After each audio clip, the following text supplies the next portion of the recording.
கர்த்தருக்குள் பிரியமான தேவஜனமே, இந்த நாளிலும் இயேசு கிறிஸ்துவின் உயிர்த்தெழுந்த வல்லமை ஊழியங்கள் சார்பாக இறைமகன் இயேசு கிறிஸ்துவின் இனிய நாமத்தில் உங்களை வரவேற்பதில் நான் மிக்க மகிழ்ச்சி அடைகிறேன். இந்த நாளிலும் நாம் பார்க்க போவதான தேவ செய்தி ஆழமான சத்தியங்களை அறிந்து கொள். ஆமென், ஹல்லேலூயா. ஆழமான சத்தியங்களை அறிந்து கொள் என்கிற தலைப்பில் இன்றைக்கு நாம் பார்க்க போகிறோம். நாம் எல்லோரும் கர்த்தருடைய பிள்ளைகள். ஆமென். எத்தனை பேர் சொல்ல முடியும் நான் கர்த்தருடைய பிள்ளை என்று? நான் கர்த்தருடையவன். ஹல்லேலூயா. சாபங்களை குறித்து நம்ம பார்க்க போறோம்.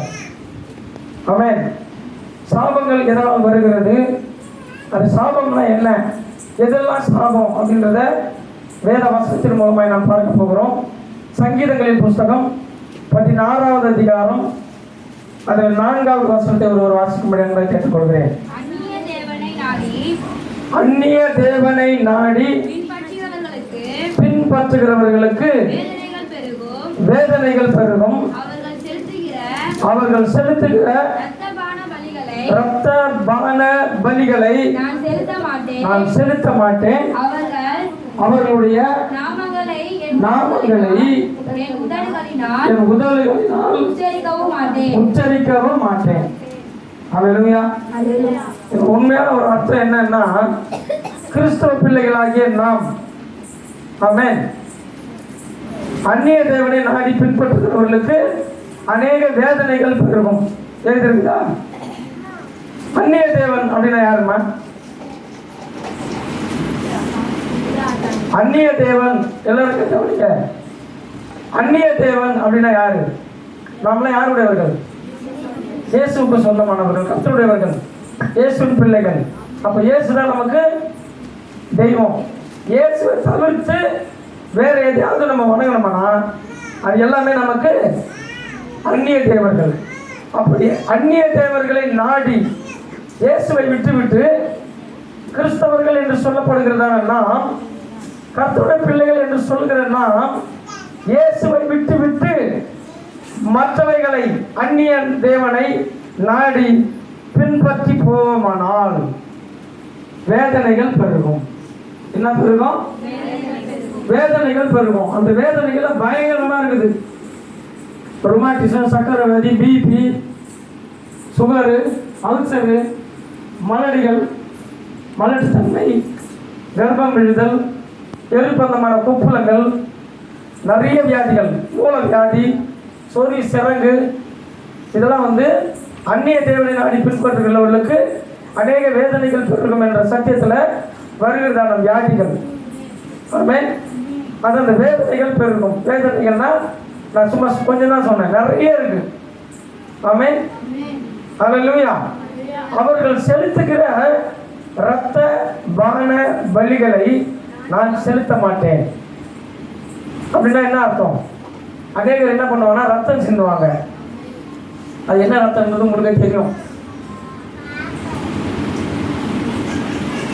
அப்படிப்பட்ட காரியங்களை நான் செய்ய மாட்டேன். ஆமென். ஏன்னா நான் கர்த்தருடையவன், நான் இயேசுவுக்கு சொந்தமானவன். அப்படிப்பட்ட காரியங்களை நான் செய்ய மாட்டேன், செய்யவும் கூடாது. மீறி செஞ்சா நான் செய்ய மாட்டேன். நான் சும்மா எங்கள் மாமா கூட போனேன், நான் போல சும்மா எங்கள் மாமியார் கூப்பிட்டாங்க போனேன், எங்க கோயிலில் ரத்தம் ஊத்துக்குதா.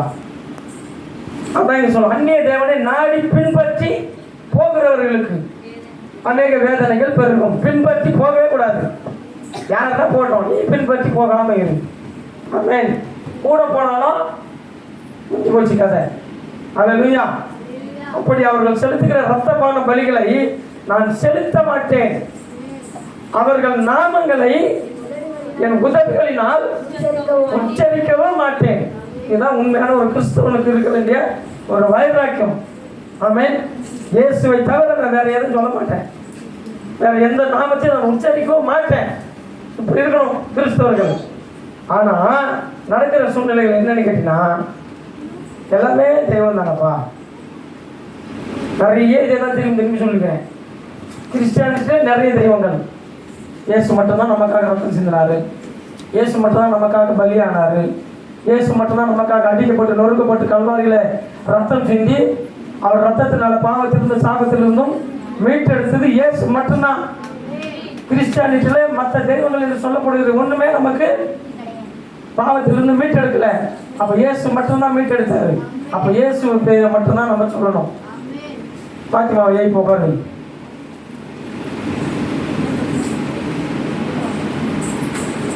எழுந்து உட்கார முடியுமா? முடியலன்னா சேர்ல உட்காந்துக்கும்.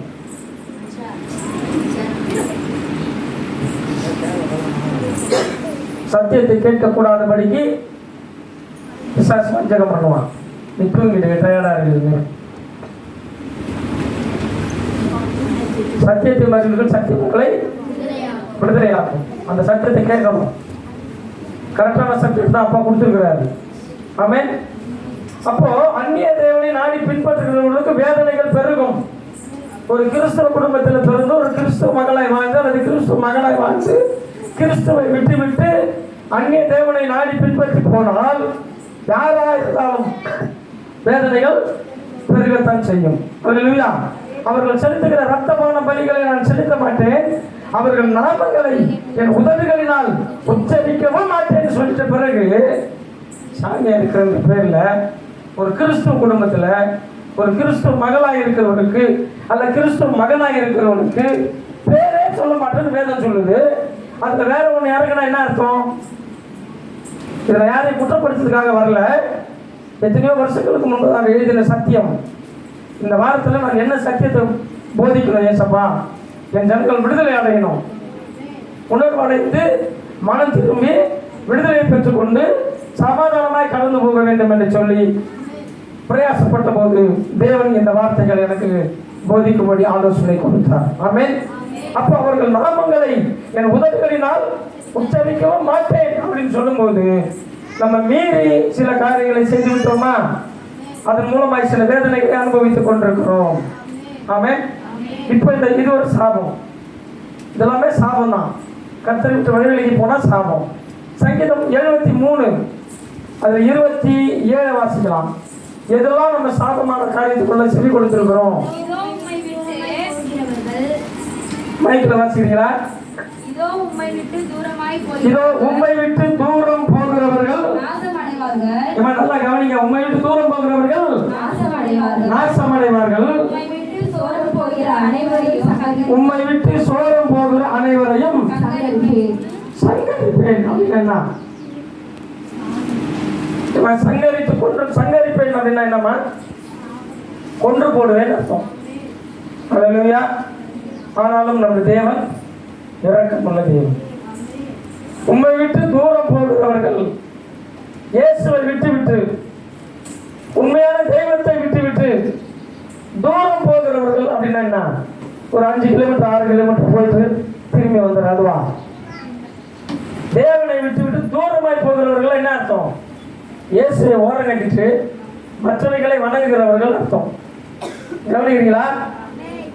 இயேசுவை சுத்தமா ஓரம் கட்டிட்டு மற்ற தெய்வங்களை வணங்கி போகிறவர்கள் தான் உண்மை விட்டு தூரம் போகிறவர்கள் அப்படின்னு அர்த்தம்.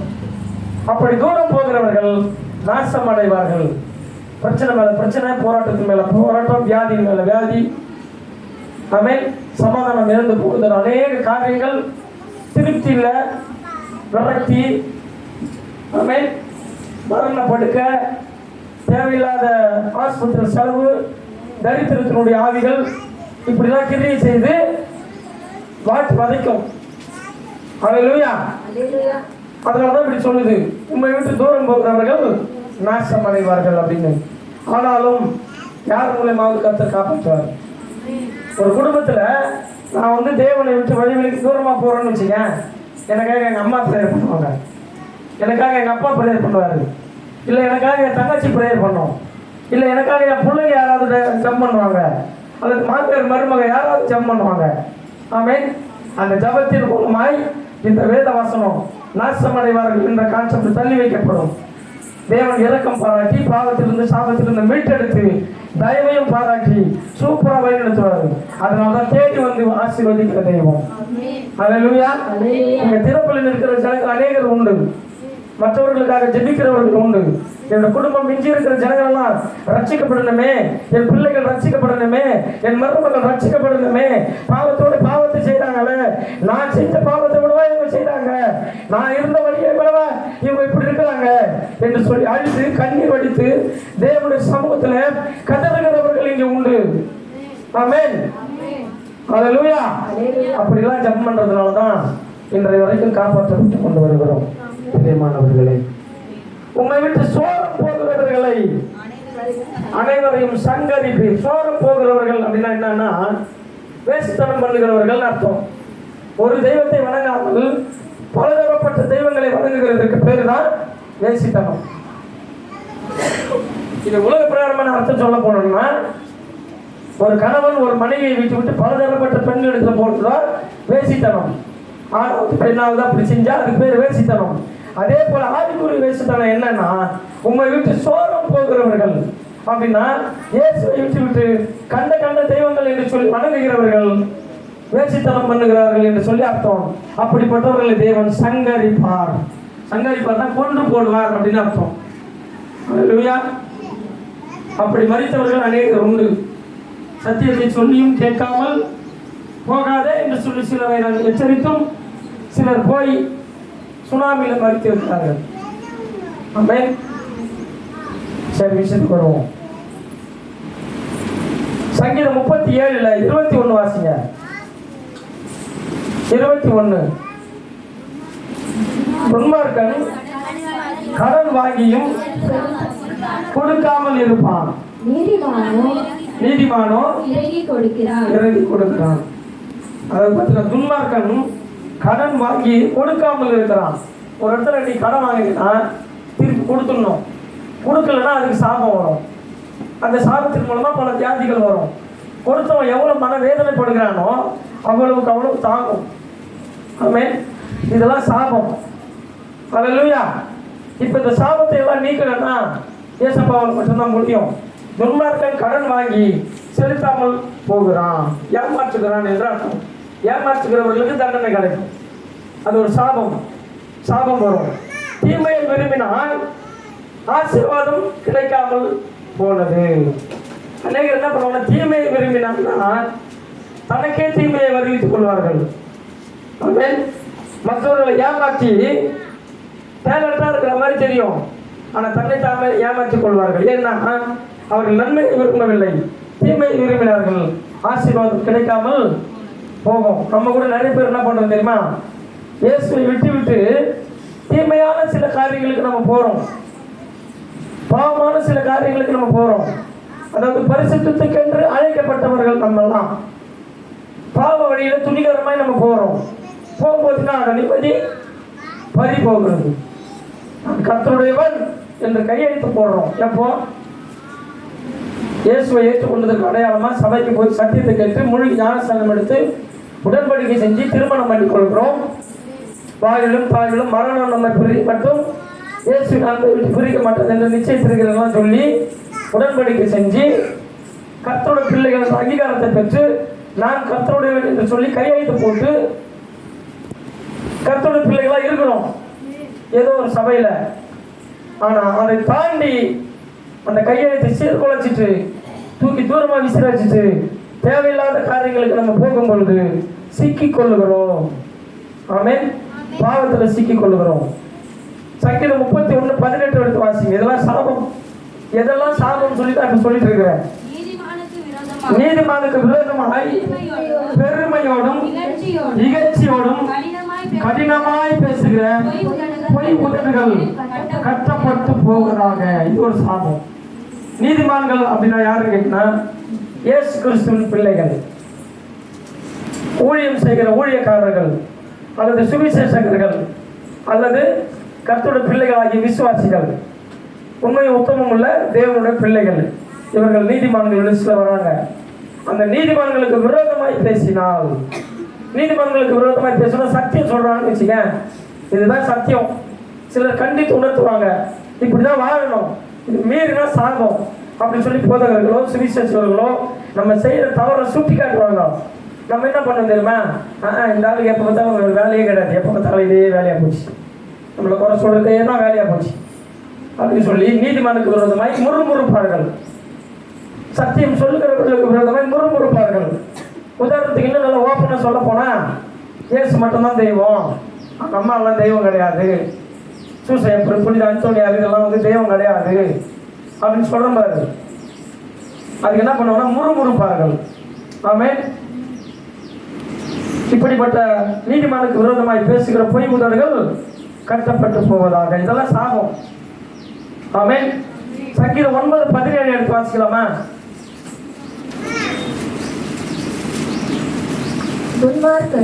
துன்மார்க்கரும் தேவனை மறக்கிற எல்லா ஜாதிகளும், நல்ல கவனிங்க, தேவனை மறக்கிற எல்லா ஜாதிகளும் நரகத்தில் தள்ளப்படுவார்கள். என்ன அர்த்தம்? துன்மார்க்கன்னா துணிகரமான பாவங்களை செஞ்சு மற்றவர்களுக்கு விரோதமாக செயல்பட்டு பணத்துக்காகவும் பதவிக்காகவும் சில காரியங்களுக்காகவும் துன்மார்க்கமான காரியங்களை செஞ்சு ஏழை எளிய மக்களுக்கு, தேவனுடைய பிள்ளைகளுக்கு, அல்லது மற்ற ஜனங்களுக்கு விரோதமாக தெரிவிச்சவர்கள் துன்மார்க்கன். அது ஒரு லிஸ்ட். ஆமென். தேவனை மறக்கிற அப்படின்னா என்ன அர்த்தம்? முதல்ல தேவன் தெரிஞ்சாதான் அதுக்கப்புறம் மறக்க முடியும். தேவனை மறக்கிற அப்படின்னா அப்ப தேவன் யாருன்னு தெரியும், தெரிஞ்சே மறக்கிறாங்கன்னு அர்த்தம். தேவனை மறக்கிற அப்படின்னா தேவன் யாரு? நம்முடைய தேவன் கர்த்தராகிய இயேசு கிறிஸ்து மட்டும்தான். அப்ப தேவன் இயேசு கிறிஸ்து நல்லா தெரியுது. தேவன் என்று தெரிந்தும் தேவனை மறக்கிற அப்படின்னா என்ன அர்த்தம்? இயேசுவை ஓரம் கட்டிட்டு மற்றவைகளை வணங்கி கொண்டு போகிறவர்கள், அல்லது தேவையில்லாத காரியங்களை செய்கிறவர்கள், மரித்தவர்களை வணங்குகிறவர்கள், போட்டோக்களை வணங்குகிறவர்கள், அல்லது சாமியார்கள் என்ற பேர்ல கிறிஸ்துவத்தை விட்டுவிட்டு இயேசுவை மறுதலித்து மறந்து அந்நிய தேவனை தெய்வம் என்று ஏற்றுக்கொண்டு குருவை மூலமா கொண்டு போய் வீட்டில் வச்சு வணங்கி கொண்டிருக்கிறவர்கள், படையல் போடுகிறவர்கள். ஆமென். ஒட்டு மொத்தமா சொல்ல போனா மரித்தவர்களை வணங்குகிறோம், அம்மாவை வணங்குறோம், அப்பாவை வணங்குறோம் என்கின்ற பெயர்ல சாத்தானை வணங்குகிறவர்கள் அர்த்தம். ஆமென். ஹல்லேலூயா. மரித்தவர்களுக்கு இந்த பூமியில ஒரு பலனும் இல்லை. அவர்கள் பேர் முதலாய் மறக்கப்பட்டிருக்கிறது. அவர்கள் சிநேகமும் அவருடைய பகையும் எல்லாம் ஒழிந்து போயிட்டு சூரியனுக்கு கீழே பூமிக்கு மேலே நடக்கிறது யாதொன்றிலும் அவர்களுக்கு ஒரு பலனும் இல்லை வேதம் சொல்லுது. அப்படி இருக்கும்போது செத்து போனவங்க எப்படி பேசுவாங்களா? பேசுறதுக்கு வாய்ப்பே இல்லை. அவங்க தெய்வமா இருப்பாங்களா? வாய்ப்பே இல்லை. இயேசு மட்டும்தான் தெய்வம். ஆமென். மனுஷனால் உண்டாக்கப்பட்ட மனுஷன், அதாவது தேவனால் உண்டாக்கப்பட்ட மனுஷன் மண்ணிலிருந்து எடுத்தபடினாலே அவன் சரீரம் மண்ணோடு போய்விடுகிறது. தேவன் அந்த மூச்சு தன்னை தந்த தேவனிடத்தில் போய்விடுகிறது. மூச்சு தேவனிடத்தில் போய்விடுது, சரீரம் மண்ணோடு மண்ணா போயிருக்கு. அப்புறம் எப்படி தெய்வமாய் வருவார்கள் அவர்கள்? இதெல்லாம் வஞ்சிக்கிற வேலை, ஏமாற்றிக்கிற வேலை. ஏமாற்றி இவங்க தான் உனக்கு குலதெய்வம் சொல்லி சாமியாருங்கிற பேர்ல இயேசுவை வணங்கி கொண்டிருக்கிற உண்மை அப்படியே தூரம் தள்ளி வஞ்சித்து ஏமாற்றி சாத்தானை வணங்கும்படி செய்கிற காரியங்கள். ஆமென். சாத்தானை துரத்த முடியுமா? துரத்தாது. சாத்தானை துரத்துனா ராஜ்யம் எப்படி நிலை நிற்கும்? ஏசப்பா சொன்னாரு, அதோட சின்ன பிசாசை துரத்திட்டு பெரிய பிசாசு ஒன்று உள்ள உட்காந்துக்கும், அதை எத்தனை வச்சுட்டு நம்ம கும்பிட்டு நிறுத்திட்டான். அதுதான் தேவனை மறக்கிறவர்கள். ஆமென். எல்லா ஜாதிகளும் நரகத்தில் தள்ளப்படுவார்கள். வாழ்க்கிற வாழ்க்கையை நரகம் ஆயிடும். ஃபைனல் ஸ்டேஜ் தான் நரகத்தில் தள்ளுறதெல்லாம் நியாய தீர்ப்பின் காரணத்தில். ஆனால் பூமியில் இருக்கும் போதே போட்டு வாட்டி வதச்சி சதைச்சி சின்ன பின்னமாக்கிடுவார். ஆமென். தேவன் ஒருவரையும் பொல்லாங்கினால் சொல்லி தருகிறவர் அல்ல. ஆனால் தேவனை விட்டு வழிவில்லைங்க நம்ம போயிட்டோம்னா சாத்தான் கிரியைகளை செய்வோம். ஆமென். அதனால தான் இப்படி சொல்லுது, துன்மார்க்கனும் தேவனை மறக்கிற எல்லா ஜாதிகளும் நரகத்தில் தள்ளப்படுவார்கள். சங்கீதம் 69:21 வாசிமா.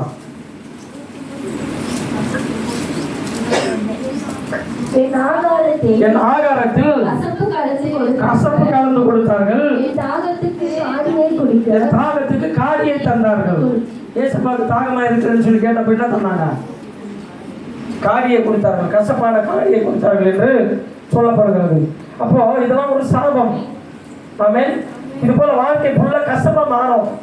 தேவனை விட்டு வழி விலகி போயிட்டு போனோம்னா வாழ்க்கையே கசப்பா மாறிடும். ஆமென். எவ்வளவுதான் குடிச்சாலும் திருப்தி இருக்காது, எவ்வளவுதான் சாப்பிட்டாலும் திருப்தி இருக்காது. தரித்திரத்தினுடைய ஆதிக்கத்தை செய்யும். நீ வாங்கி வாங்கி பணத்தை வாங்கி வாங்கி செலவு மொத்தம் பையில போடுற மாதிரி ஆயிடும். அப்போ மொத்தத்தில் தரித்திரத்தின் ஆவி கிரியை செய்துன்னு அர்த்தம். ஹல்லேலூயா, ஆமென். இதெல்லாம் சாபம். ஹல்லேலூயா. இந்த சாபத்தை எல்லாம் உடைக்கிறதுக்காக தான் நம்முடைய கர்த்தராகிய இயேசு கிறிஸ்து நம்மை தேடி வந்தார். எத்தனை பேர் கவனிக்கிறீங்க? இவ்வளோ சாபங்கள், அதாவது பார்த்தீங்கன்னா நான் சிம்பிளாக 1 2 3 4 5 6 காரியம் தான் சொல்லியிருக்கிறேன். சாபத்தினுடைய காரியங்களை எக்கச்சக்கமாக இருக்குது. ஆமென். இப்படிப்பட்ட சாபங்கள் நம்முடைய வாழ்க்கையில் கிரியை செய்து கொண்டிருந்தது. அநேகர் அந்த சாபத்தை எல்லாம் நீக்கி கர்த்தர் நீக்கி இன்னைக்கு ஆசீர்வாதத்துக்குள்ள கொண்டு வந்திருக்கிறாரு. இன்னும் சில குடும்பங்களிலே சாபம் கிரியை செய்து கொண்டு தான் இருக்கிறது.